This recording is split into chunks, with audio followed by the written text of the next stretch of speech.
Good morning बच्चों। हम आज आपके साथ एक नई वीडियो लेके आए हैं। जैसा कि आप सभी जानते हो कि ऑनलाइन एजुकेशन आप लोग घर पे बैठ के ले रहे हो, घर से पढ़ो कार्यक्रम के अंतर्गत। मैं आपका teacher Ajay GG SSS model town में कार्यरत हूँ। आज आपके साथ सोशल साइंस की एक वीडियो लेके आया हूँ। बुक है 8th क्लास की, भारत की खोज। उसमें हम बात करने वाले हैं कि राष्ट्रीयता बनाम साम्राज्यवाद, मध्यम वर्ग की बेबसी और गांधी जी का आगमन। भाई, हम गांधी जी के आगमन के बारे में बात करेंगे, राष्ट्रीयता के बारे में बात करेंगे कि राष्ट्रीयता उस दौर की राष्ट्रीयता कैसी थी, और साम्राज्यवाद जो औपनिवेशिकवाद था, मतलब एक दूसरे देश के ऊपर शासन करना, एक देश दूसरे देश पे शासन करता था, उन सब चीज़ों के बारे में आज हम बात करेंगे।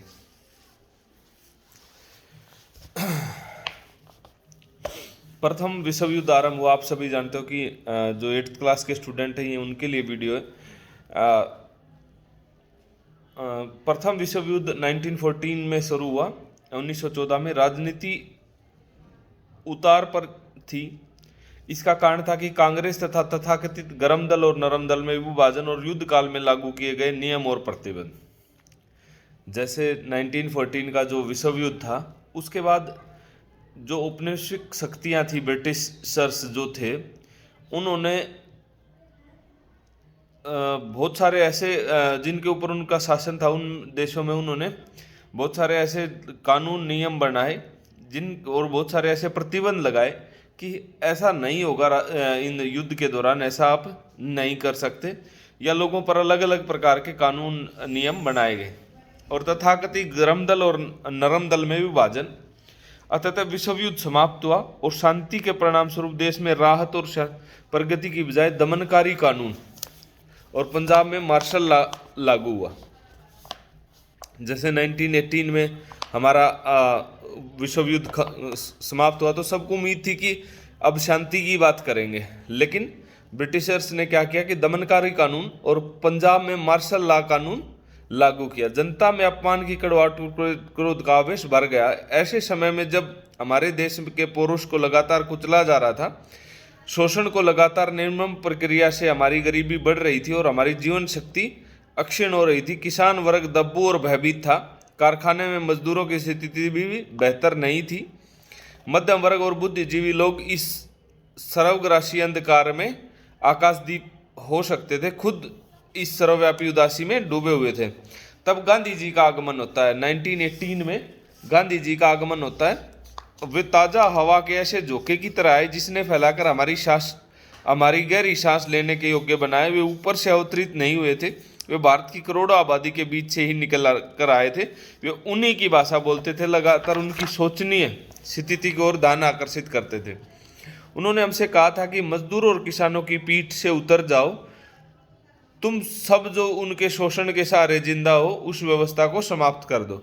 उन्होंने ब्रिटिशर्स को कहा था कि मजदूरों और किसानों की पीठ पर जो तुम राज करते हो, उससे उतर जाओ और तुम सब जो उनके शोषण के सहारे जिंदा हो, उस व्यवस्था को समाप्त कर दो, जो उस गरीबी की दुर्गति की जड़ है। उन्होंने जो कुछ कहा, हमने उनसे ज़्यादातर बातों को आंशिक रूप में माना, कभी कभी बिल्कुल नहीं माना, लेकिन यह एक गौण बात थी कि उनकी शिक्षा का सार था कि निर्भयता और सत्य और इनसे जुड़ा हुआ कर्म। वे हमेशा जनता की खुशहाली पर नजर रखते थे।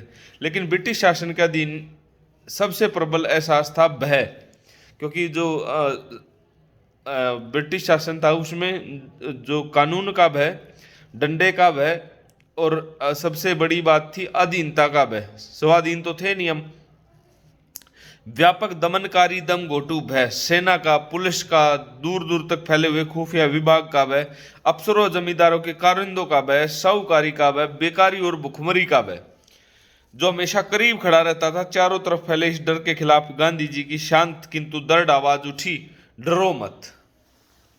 इस तरह लोगों के ऊपर से भय का काला लबादा उठ गया, पूरी तरह तो नहीं पर आश्चर्यजनक मात्रा में, क्योंकि भय का झूठ से नजदीक का संबंध होता है। भय का झूठ से नजदीक का संबंध होता है। जैसे झूठ और लुक छिपकर काम करने की जरूरत कम होती है, वैसे वैसे एक व्यापक परिवर्तन दिखाई देने लगा। वह मनोवैज्ञानिक परिवर्तन था। गांधी जी ने भारत में करोड़ों लोगों को अलग अलग मात्रा में प्रभावित किया। कुछ लोगों ने अपने जीवन को पूरी बनावट को ही बदल लिया, कुछ पर आंशिक प्रभाव पड़ा। या फिर अलग अलग देशों की प्रतिक्रियाएं भी अलग अलग हुई। हर आदमी के पास इस सवाल का जवाब अलग अलग था। गांधी जी के नेतृत्व में कांग्रेस सक्रिय। गांधी जी ने पहली बार कांग्रेस के संगठन में प्रवेश किया और तत्काल उसके संविधान में पूरी तरह परिवर्तन ला दिया, क्योंकि कांग्रेस की स्थापना 1885 में हुई थी और गांधी जी सक्रिय हुए थे 1918 में के बाद, और लोक संगठन बनाया। अब उसमें किसानों ने प्रवेश लिया और अपने नए रूप में वह विशाल किसान संगठन दिखाई देने लगा, जिसमें से मध्य वर्ग के लोग संख्या में छितरे हुए थे, लेकिन उनका जोर काफी था। अब उसका खेती हर चरित्र बढ़ने लगा। औद्योगिक मजदूर भी उसमें आए, लेकिन अपनी व्यक्तिगत हैसियत में अलग अलग से संगठित रूप से नहीं। राष्ट्रीय एकता, जिसमें अल्पसंख्यकों की समस्याओं को हल करना था, दलित जातियों को ऊपर उठाने के लिए छुआछूत के अभिशाप को खत्म करना शामिल था। गांधी जी ने अंग्रेजी शासन की बुनियादों पर चोट की। उन्होंने कहा कि खिताब छोड़ देने चाहिए।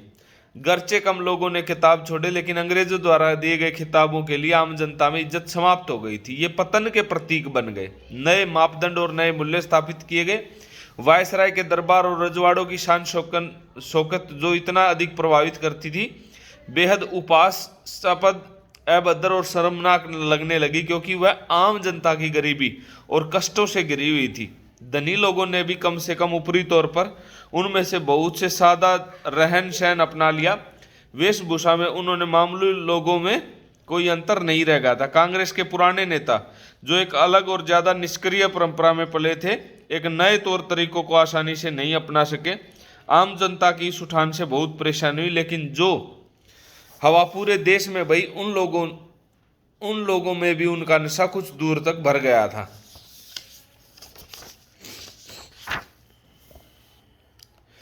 गांधी मूलतः धर्मप्राण व्यक्ति थे। वे अपने अंतरम की गहराइयों तक हिंदू हैं, लेकिन धर्म संबंधी उनकी अवधारणा का किसी सिद्धांत, परंपरा या कर्मकांड से कोई संबंध नहीं। उनका बुनियादी सरोकार उन नैतिक नियमों में उनके दृढ़ विश्वास से है, जिन्हें वे सत्य या प्रेम के नियम कहते हैं। सत्य और अहिंसा, इन दोनों शब्दों के वे एक ही अर्थ हैं, जो अदल बदल कर इस्तेमाल किए गए। उनका दावा है कि वे हिंदू धर्म की मूल भावनाओं को समझते हैं। उन्हें हर उस सिद्धांत और व्यवहार को नामंजूर किया जो उनकी आदर्शवादी व्याख्या से मेल नहीं खाता था। वे सबसे ऊपर नैतिक नियमों की सत्ता को मानते थे। वे भी उसी रूप में जिस रूप में उन्होंने खुद उन्हें समझा है। जीवन के अन्य पक्षों की तरह औसत आदमी के लिए इससे राजनीति में परेशानी और अक्सर गलतफहमी पैदा होती है, लेकिन कोई बाधा उन्हें अपनी पसंद के सीधे रास्ते से नहीं हटा पाती। जो गांधी जी की मूल जो प्रवृत्ति थी, वो बड़ी सीधी सादी और बड़ी धर्मप्राण व्यक्ति थे गांधी जी, लेकिन उनका अकेला हिंदू धर्म से सरोकार नहीं था। वो हिंदू धर्म के साथ साथ अन्य जो धर्म थे, उनकी भावनाओं की भी कदर करते थे,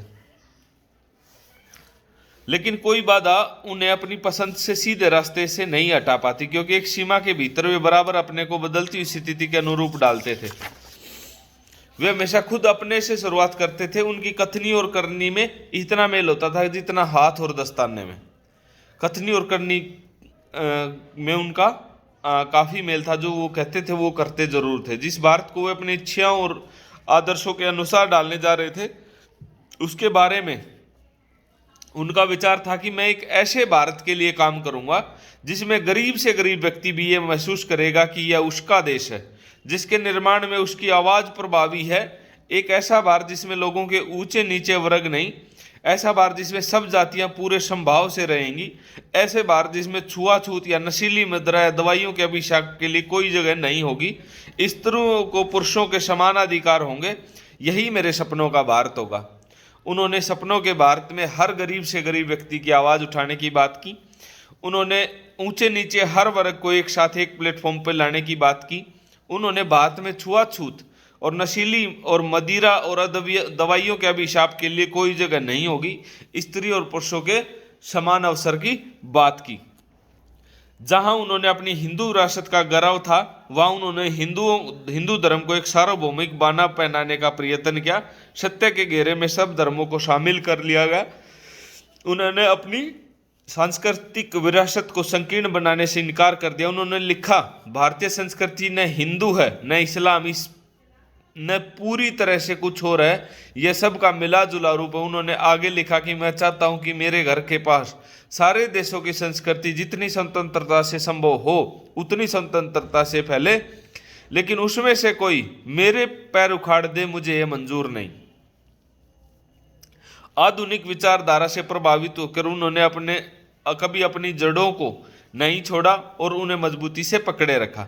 डूबे हुए लोगों को उठाने की लगन के सामने सभी बातों को धर्म का उनके लिए गौण स्थान था। एक अंध भूखे राष्ट्र का न कोई धर्म हो सकता है, न कला हो सकती है। एक अंध भूखे राष्ट्र का न धर्म हो सकता है, न कला हो सकती है, न संगठन हो सकता है। करोड़ों भूखे मरते लोगों के लिए जो भी कुछ उपयोगी हो सकता है वह मेरे लिए सुंदर है। आज हम सब पहले जिंदगी की जरूरी चीजें, उसके बाद जीवन में शोभा वस्तुएं अलंकार अपने आप पर आ जाएंगे। उन्होंने कहा कि मेरी आकांक्षा की हर आंख से हर आंसू को पोंछ लेना। यह आश्चर्य की बात है कि अद्भुत रूप में तेजस्वी आदमी ने, जिसका पैमाना सबसे गरीब आदमी है, भारत की सामान्य जनता को सम्मोहित कर लिया, उन्हें चुंबक की तरह आकर्षित किया। वे अपने अतीत के साथ भविष्य को जोड़ने वाली कड़ी की तरह जान पड़ते थे। उन्होंने केवल अपने अनुयायियों में नहीं बल्कि अपने विरोधियों में भी उन तमाम तटस्थ लोगों के बारे में जो इस बारे में निश्चय नहीं कर पाते थे कि क्या सोचना क्या करना, एक मनोवैज्ञानिक क्रांति पैदा की। कांग्रेस पर गांधी जी का प्रभुत्व था, लेकिन यह खास किस्म का अधिकार था क्योंकि कांग्रेस एक सक्रिय विद्रोही और अनेक पक्षीय संगठन था जिसमें तरह तरह की राय होती थी। उसमें आसानी से इधर से उधर नहीं ले जाया जा सकता था। गांधी जी अक्सर दूसरों के सामने झुक जाते थे, कभी कभी वे अपने विरुद्ध फैसलों को भी स्वीकार कर लेते थे। सन 1920 में नेशनल कांग्रेस ने काफी हद तक देश में नए रास्ते को अपनाया और ब्रिटिश सरकार के खिलाफ बार बार संघर्ष किया। एक के बाद दूसरा सविनय अवज्ञा आंदोलन हुआ। इसके कारण बहुत कष्ट उठाने पड़े, लेकिन इन मुसीबतों को चूंकि खुद आमंत्रित किया गया था इसलिए उन्हें शक्ति मिलती थी। जब सविनय अवज्ञा आंदोलन जारी नहीं था तब भी भारत में ब्रिटिश सरकारी तंत्र से असहयोग जारी रहा, गरचे उसका कर्मक चरित्र समाप्त हो गया। इस प्रकार की जो हमारे बीच में पूरा का पूरा बात करें तो गांधी जी के खुद के जो विचार थे उसके साथ साथ उनका जो माननीय गांधी जी का जो स्वदेशी का जो पूरा का पूरा आंदोलन था कि स्वदेश को ज़्यादा से ज़्यादा बढ़ाया जाए, वो सारी चीज़ों के साथ साथ उनका जो एक मानसिक रूप से और हम बात करें तो मनोवैज्ञानिक रूप से जो चित्रण था भारत को लेके, वो बड़ा स्पष्ट था कि भारत का हर व्यक्ति, लाइन में पीछे खड़ा हुआ व्यक्ति भी उस अधिकार का पात्र हो जिसका उसको हक है या जिसकी जो ज़रूरत है वो उसके पास ज़रूर हो। लेकिन हम बात करें साम्राज्यवाद में राष्ट्रीयता बनाम साम्राज्यवाद मध्यम वर्ग की बेबसी। अब बात करें कुछ दिन बेबसी के बारे में। बीते कुछ दिनों में अंग्रेजों की नीति मुस्लिम लीग और हिंदू महासभा के मतभेदों को प्रोत्साहित कर दी, क्योंकि अंग्रेजों की जो नीति थी वो भारत के अंदर या किसी भी देश के अंदर एक ही नीति थी कि इन आपस की जो कम्युनिटी है, जो कम्युनल फ्रैक्शन है, उसको ज़्यादा से ज़्यादा बढ़ाया जाए, जिससे ये लोग फूट डालो राज करो की नीति जो उनकी थी वो फले फूले और वो बढ़ती रहे। बीते हुए दिनों में अंग्रेजों की नीति मुस्लिम लीग और हिंदू महासभा के मतभेदों को प्रोत्साहित करके उन पर बल देने की ओर सांप्रदायिक संगठनों को कांग्रेस के विरुद्ध महत्व देने की रही। मिस्टर जिन्ना की मांग का आधार एक नया सिद्धांत था जिन्होंने हाल में घोषणा की कि भारत में 2 राष्ट्र हैं, क्योंकि गांधी जी सबको हर धर्म को एक दृष्टि से देखते थे। लेकिन मुस्लिम लीग के जो विचारधारा के जो लोग थे, मिस्टर जिन्ना की मांग का आधार एक नया सिद्धांत था जिसकी उन्होंने हाल ही में घोषणा की कि भारत में 2 राष्ट्र हैं, हिंदू और मुसलमान। 2 ही क्यों मैं नहीं जानता, क्योंकि अगर राष्ट्रीयता का आधार धर्म है तो भारत में बहुत से राष्ट्र हैं। यहाँ तक कहा जा सकता है कि अतीत में भारत का विकास एक बहुराष्ट्रीय राज्य के रूप में हुआ, उनमें राष्ट्रीय चेतना धीरे धीरे आई। मिस्टर जिन्ना ने 2 राष्ट्रों के सिद्धांत से पाकिस्तान का या भारत के विभाजन की अवधारणा का विकास हुआ, लेकिन उससे 2 राष्ट्रों की समस्या का हल नहीं हुआ, क्योंकि वे तो पूरे देश में थे। इस प्रकार हमारा जो लेसन था अंतिम दौर 2, पाठ का नाम था हमारा अंतिम दौर 2। अंतिम दौर मतलब जब हम आज़ादी के बिल्कुल पास थे, लेकिन उस टाइम एक अवधारणा और नई जन्म ली कि अंतिम दौर और दो, कि भाई अंतिम दौर में दो राष्ट्र का निर्माण कैसे हुआ, वो सारी हमने बात की कि मुस्लिम लीग की तरफ से ये बात आई कि मिस्टर जिन्ना की तरफ से कि भारत एक नहीं है, भारत दो है। धर्म के आधार पर हिंदुस्तान और हिंदुस्तान की बात करें तो हिंदू और मुसलमान, धर्म को देश के आधार मतलब देश को धर्म के आधार पर बांट दिया जाए, और दो देशों का जो उदय हुआ वो उस मानसिकता का परिणाम था। अंतिम दो और दो पाठ का शीर्षक था, जिसकी सार्थकता आपने पढ़ी, जिसकी सार्थकता के बारे में आपने अभी अध्ययन किया। तो उम्मीद करता हूं कि आपको ये वीडियो पसंद आएगा। इसमें उस दौर के राष्ट्रीयता बनाम साम्राज्यवाद, मध्यम वर्ग की बेबसी और गांधी जी का आगमन, उसके बारे में हमने चर्चा की। उम्मीद करता हूं आप लोगों को समझ में आया होगा, और किसी प्रकार की आपको कोई किसी प्रकार की क्वेरी हो तो वो आप आगे पूछ सकते हैं, व्हाट्सएप ग्रुप पे शेयर कर सकते हैं। धन्यवाद।